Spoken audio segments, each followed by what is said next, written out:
감사합니다. 같이 기도하고 말씀 생각하십시다. 하나님 아버지 감사합니다. 우리의 찬양을 받으시고 또 이 시간 하나님의 귀한 사도 바울의 서신 갈라디아서의 마지막 부분을 또 읽고 또 조금 해석하게 하시니 감사합니다. 하나님께서 주신 귀한 사도의 글들을 통해서 저희들에게 복음 진리를 밝히 깨닫게 하여 주시고 붙들게 하여 주시고 또 복음에 입각한 모든 교훈들을 받게 하여 주신 것을 감사합니다. 그 교훈을 늘 기억하고 또 그 교훈 안에 사는 저와 우리 모두가 되게 하여 주시고 이 시간도 하나님의 영, 진리의 영께서 부족한 종의 심령을 주장하셔서 말씀을 조금 증거케 하여 주시기를 원하옵고 예수님의 이름으로 기도하옵나이다. 아멘. 아멘. 갈라디아서 성경의 마지막 부분 우리가 좀 생각하십시다. 11절 다시 보십시다. 내 손으로 너희에게 이렇게 큰 글자로 쓴 것을 보라. 눈 좋은 사람들은 글을 조그맣게 쓰기도 하고 조그만 글씨의 성경도 보는 것을 보고 저는 눈이 나쁘기 때문에 참 귀하게 보이고 아이고 그렇게 조그만 책도 보세요 그러는데 이제 나이가 들면은 좀 눈이 나빠지는 편이니까 큰 글씨 어떤 데 신방 가보면 성경이 큼직하고 글씨가 큼직큼직한 성경이 있더라고요. 아이고 이 성경은 시원시원해서 좋으네요. 그렇게 말한 적이 있는데요. 아마 사도 바울이 글을 쓸 때 로마서 같은 성경을 쓸 때는 로마서 16장 22절에 보면은 대서이 더디오라고 하는 대서 우리 대서 요새는 대서방이 없지만 옛날에는 대서소라는 게 있었죠. 누가 대신 이렇게 문서 같은 걸 써주는 사람들, 글 잘 쓰는 사람이죠. 깨끗하게 글씨를. 그 대서를 해서 옛날에는 종이가 귀하니까 쓰다가 틀리면은 그 고치기가 쉽지 않겠죠. 그래서 대서를 내는데 이 갈라디아서는 처음부터 다 썼는지는 몰라도 아니면 이 부분만 좀 썼는지 몰라도 큰 글씨로 내가 쓴다. 직접 글씨를 서신을 쓴 것 같이 보입니다. 갈라디아서는 직접 쓰지 않았는가 보입니다. 아마 바울의 눈이 좀 좋지 않지 않았는가. 전에 그 갈라디아 3장인 어디 보면은 너희가 나를 얼마나 사랑하는지 너희 눈이라도 뽑아서 날 주려고 했다. 그렇게 말한 걸 보면 눈이 혹시 좀 많이 눈을 쓰고 하니까 눈이 나쁘지 않았을까. 저도 눈이 나빠질까 봐 우리 집사람이 많이 신경을 써요. 그래서 뭐라고 그래요? 블루베리가 좋다고 블루베리도 먹이고 아사이베리가 좋다고 아사이베리 알약도 사다가 먹이고 그래서 그런지 눈이 그렇게 막 아프거나 눈을 많이 쓰는 것 하루 종일 컴퓨터에 앉아가지고 키보드 두들기고 책을 보고 눈을 쉬지 않고 쓰지만은 거기에 비해서는 그래도 눈이 아직은 시력은 원래 나빠졌지만은 그래도 좀 유지하고 있는 것 같습니다. 하나님의 은혜죠. 12절을 보십시다. 무릇 육체의 모양을 내려 하는 자들이 억지로 너희로 할례받게 함은 저희가 그리스도의 십자가를 인하여 핍박을 면하려 함뿐이라. 갈라디아 교회 안에 있는 거짓 교사들, 지금 이 거짓 교사들이 문제가 1장부터 중요한 문제였죠. 거짓 교사들은 뭐를 주장했냐면 율법을 행해야 구원받는다. 예수님만 믿어갖고 되는 게 아니고 예수님 믿는 건 물론 좋고 믿어야 되겠지만은 예수님 믿는 것뿐 아니라 율법을 반드시 행해야 구원을 받는다. 얼른 들으면 옳은 말 같죠. 율법을 행하는데 죄 짓지 않고 바로 살아야 된다는데 그 틀린 말 하는 것 같진 않은데 그런데 그게 바로 문제가 있다는 말이죠. 그러면 율법을 행해서 구원을 받을 거면 예수님은 왜 죽었는데요? 예수님 죽을 필요가 뭐가 있어요? 뭘 죽고 그렇게 해요? 그냥 다 율법을 지키라고 그러죠. 그럴 거 아니에요. 그래서 복음이라는 것은 예수님의 십자가의 죽음으로 이루신 대속, 우리의 죄를 그가 담당하셨다. 세상 죄를 지고 가는 어린 양이 되셔서 내가 죽어야 할 죄의 벌, 죽음과 죄의 형벌을 그가 십자가에서 담당하셨다는 것이 복음의 중요한 진리인데 그게 죽어버리는 것입니다. 율법을 행해야 된다고 말하면 그렇게 되죠. 그래서 이걸 우리는 율법주의라고 말했습니다. 율법주의라는 말은 어떤 율법주의는 아예 예수님 믿는 거 필요 없다고 말하는 율법주의도 있지만은 그러나 예수님을 믿기는 믿어도 믿어야 되는데 꼭 율법을 행해야 법을 행해야 구원받는다고 말하면 그것도 일종의 율법주의입니다. 그거를 신학적으로는 반율법주의, 반쯤 율법주의 혹은 펠라기우스주의 어려운 말로는 그럽니다. 옛날에 고대 시대에는 펠라기우스라는 사람이 예수님 믿는 거 필요 없어요. 법을 잘 지키면 다 되는 거예요 하고 가르쳤어요. 그래서 그걸 율법주의, 이단으로 정죄됐어요. 그러나 로마 천주교는 그런 이단은 아니지만은 예수님 믿는 것과 선을 행해야만 구원을 받게 교리를 만들어 놨어요. 그러니까 믿음 플러스 행위, 그것이 구원이 되게. 그는 반쯤 펠라기우스주의라 신학적으로는 그렇게 표현해요. 그래서 반펠라기우스주의. 그것도 일종의 율법주의입니다. 결국은 암만 예수님을 믿어도 율법을 행하지 않으면 구원 못 받게 돼 있어요. 교리가. 그러니까 결국은 행해야 구원받는다는 말이니까 그것도 일종의 율법주의입니다. 그 율법주의가 사실은 교회 안에 많이 들어와 있어요.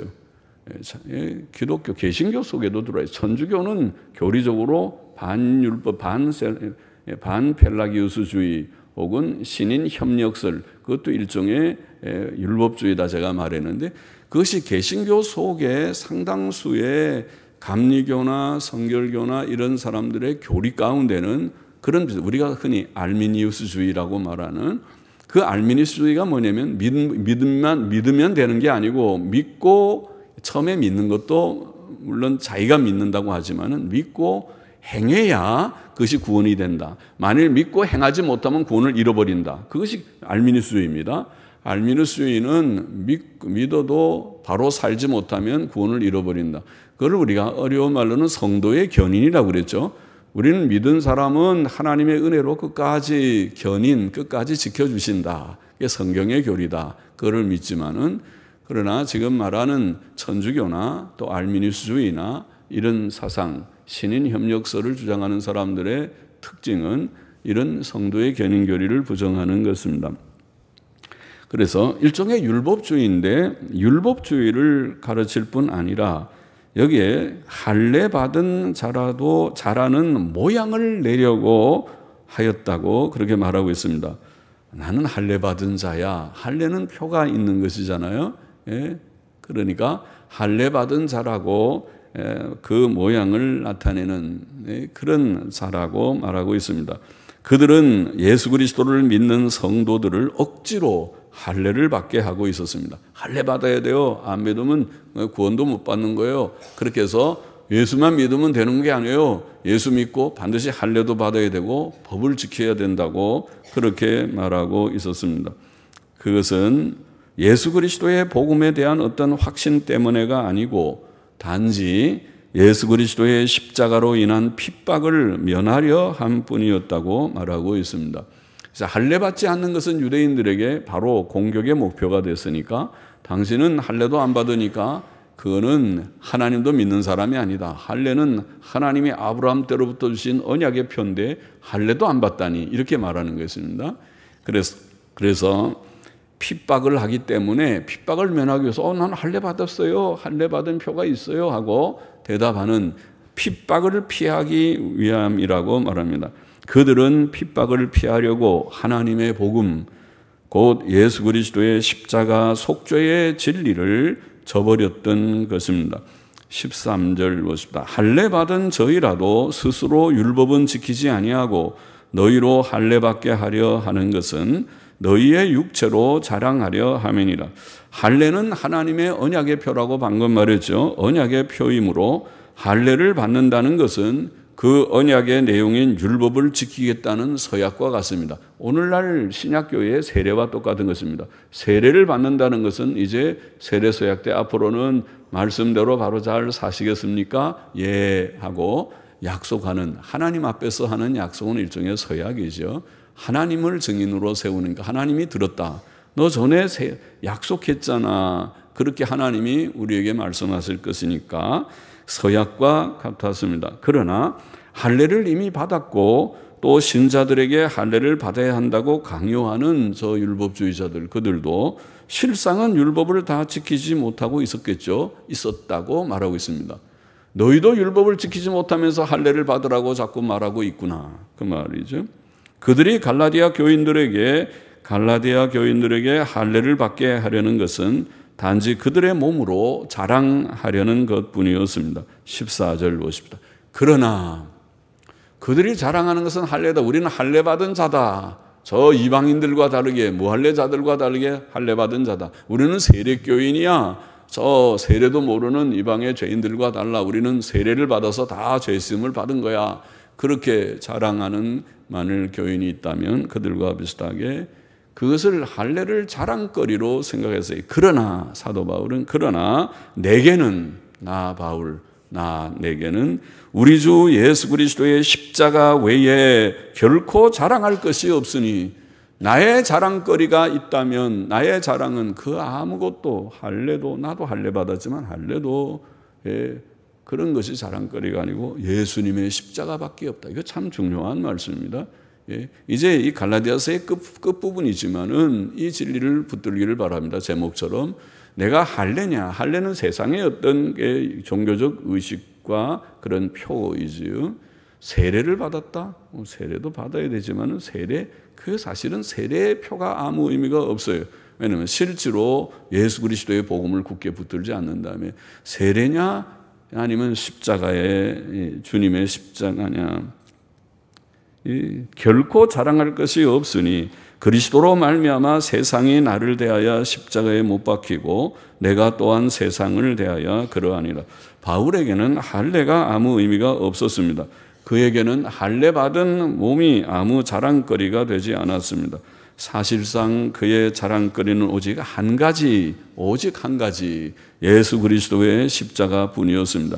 그가 복음을 깨닫지 못했을 때에는 세상의 것들이 그에게 크게 생각되었고 자랑할 만한 것들이었지만, 오늘날 사람들이 말하는 것처럼, 오늘날은 스펙이라고 하죠. 우리가 젊을 때는 스펙이라는 말을 쓰진 않았는데, 스펙이라는 말을 하면서 그의 무슨 학력이니 또 경력이니 또 수상의 자랑들, 내가 어디 가서 가서 상을 받았어요, 이렇게 다 스펙에 들어가서 어디 취직할 때 자기의 이력서에 그런 스펙을 다 해서 이 사람은 좋은 학교 나오고 외국에 가서 어학 연수도 받았고 외국에서 영어도 잘하겠어요.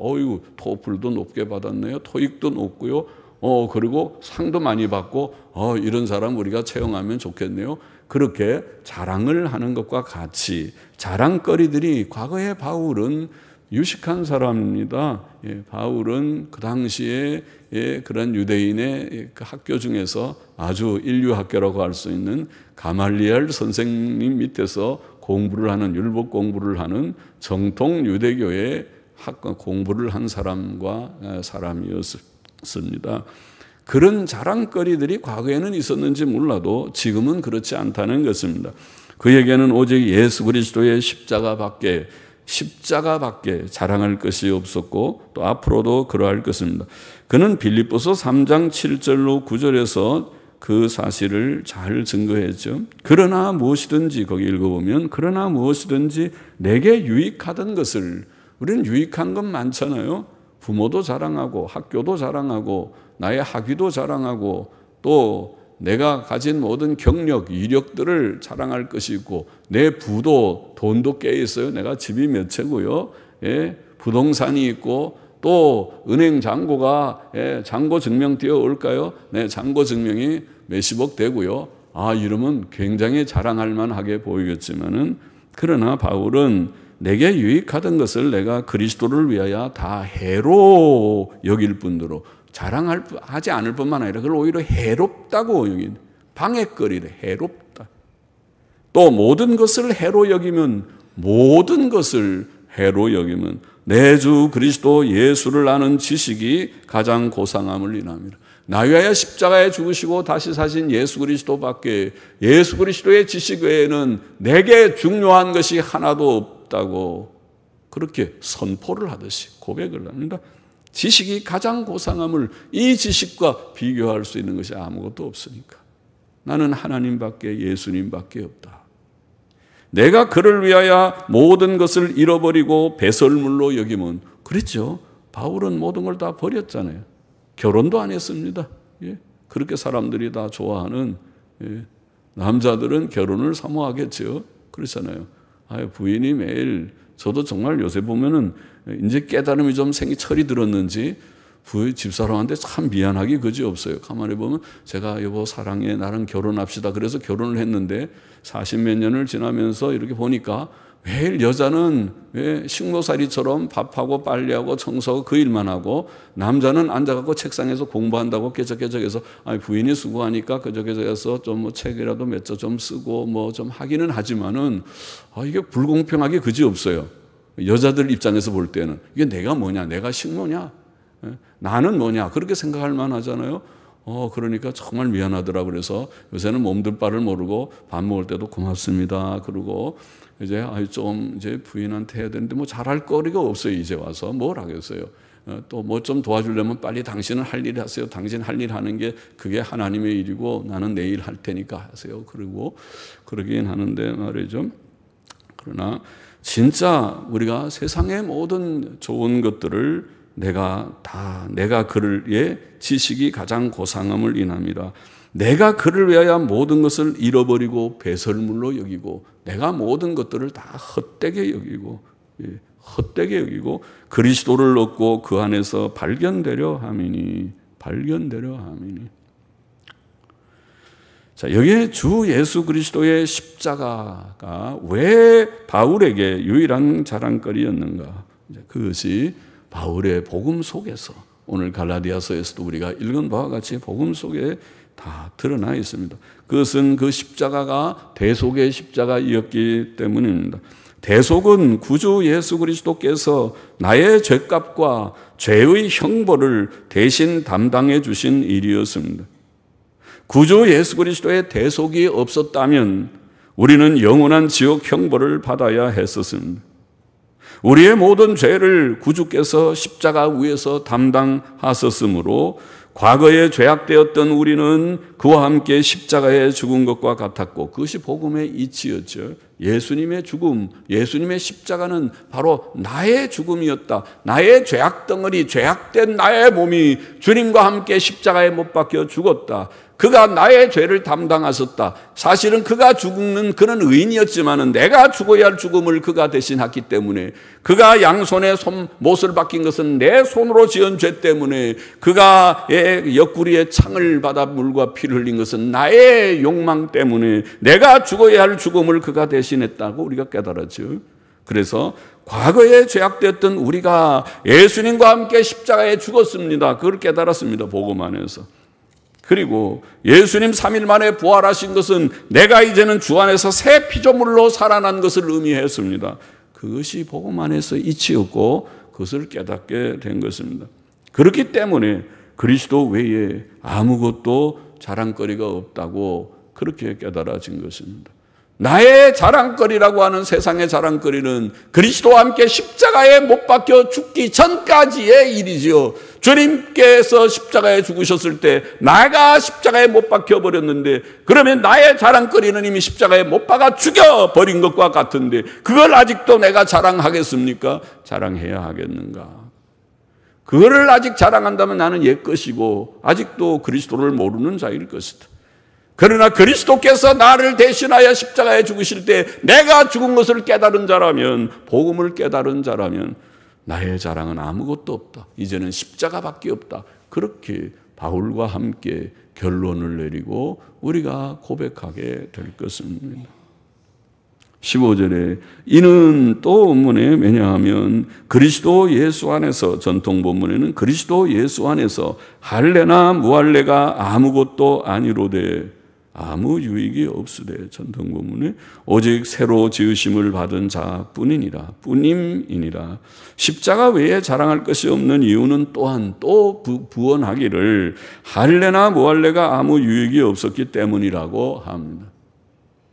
할례를 지금 사람들이 자랑하잖아요. 율법주의자들이 할례를 받아야 된다고 말하잖아요. 바울은 할례는 자랑거리가 되지 못했다고 말합니다. 할례는 율법 준수의 의무를 보이며 율법은 죄를 깨닫게 해줄 뿐이지 사람은 율법으로 의롭다 하심을 결코 얻지 못합니다. 그렇다고 무할례가 유익하다는 말도 아닙니다. 할례가 자랑거리가 아니라니 그럼 무할례가 자랑거리라는 말도 아닙니다. 이방인들의 할례 없음은 그들이 본래 하나님의 언약밖에 있었고 소망 없는 자이었고 하나님도 없고 영원한 생명도 없는 자이었음을 의미할 뿐입니다. 그러므로 그리스도 예수 안에는 할례나 무할례가 아무것도 아니요 그렇게 말한 것입니다. 할례도 무할례도 아무것도 아니라 새로 지으심을 받은 것 자뿐이라. 새로 지으심을 받았다는 것은 그리스도 안에서 구원받은 새 사람을 가리킵니다. 고린도후서 5장 17절 말씀, 그런즉 누구든지 그리스도 안에 있으면 새로운 피조물이라, 그 말씀. 이전 것은 지나갔으니 보라 새 것이 되었도다. 그리스도 안에 들어가면 아까 말한 대로 주님을 믿게 되면 주님의 십자가 내 십자가, 주님의 부활 내 부활, 그럼 이제 새로워진 것입니다. 과거에 나는 못 박아 죽었습니다. 그는 새 생명을 받은 자입니다. 성도의 새 생활은 구원받은 증표입니다. 그러므로 우리에게는 예수 그리스도의 십자가 대속으로 주신 구원과 구원받은 새 생활, 새 삶만 의미와 가치가 있다는 것입니다. 이 일을 위해서는 할례도 무할례도 아무 유익이 없었습니다. 할례를 받으신 것이 새 삶을 가져오지 못했습니다. 구원이 되지 못했습니다. 유대인들이 예수님을 십자가에 못 박아 죽였습니다. 할례 받은 자들이 오늘날 세례교인들이 중세 시대에는 세례 받은 천주교인들이 예수 믿는 자들을 많이 죽이고 학살하고 죽이고 고문했습니다. 그것이 천주교회의 학살 고문의 역사입니다. 천주교인들이 진실한 성도들을 죽인 수가 수백만, 수천만 명에 이른다.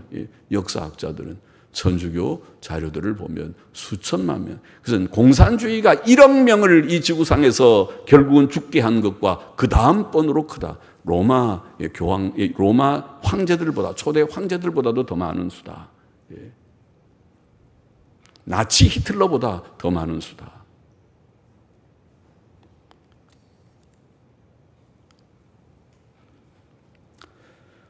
자, 할례나 무할례가 아무런 의미가 없습니다. 할례를 받았다고, 세례를 받았다고 되는 것이 아니고 세례 받고도 이단 노릇할 수 있겠다. 그리스도 밖에 있는 모든 사람은 할례자나 무할례자나 모두 다 죄인이요 영원한 지옥 불못의 멸망을 피할 수 없는 자이었기 때문에 할례나 무할례가 할례도 무할례도 그것이 의미 있는 것이 아니고 예수 그리스도밖에, 십자가밖에 없다. 그것을 증거했습니다. 16절 무릇 이 규례를 행하는 자의, 이 규례 혹은 이 규칙, 카논 규칙, 이 규칙을 행하는 자에게와 하나님의 이스라엘에게 평강과 긍휼이 있을지어다.